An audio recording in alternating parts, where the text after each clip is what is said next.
స్టాలిన్ వ్యతిరేక vote AIADMK పోకుండా లాగలిగితే AIADMK బలపడదు కదా, బలపడదు. అప్పుడు స్టాలినే గెలుస్తాడు అప్పుడు మళ్ళీ.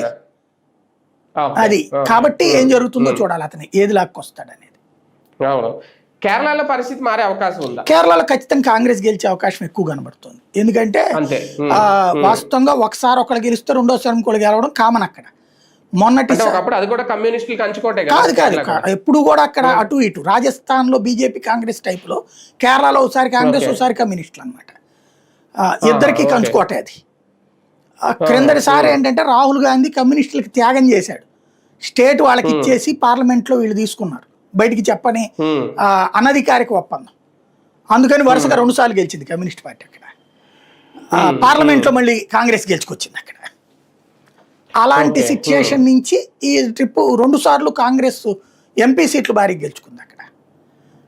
ఈ ట్రిప్ అక్కడ కేరళలో కమ్యూనిస్ట్ ప్రభుత్వం పడిపోయి కాంగ్రెస్ వచ్చే అవకాశం ఎక్కువ కనబడుతుంది అక్కడ. Okay okay.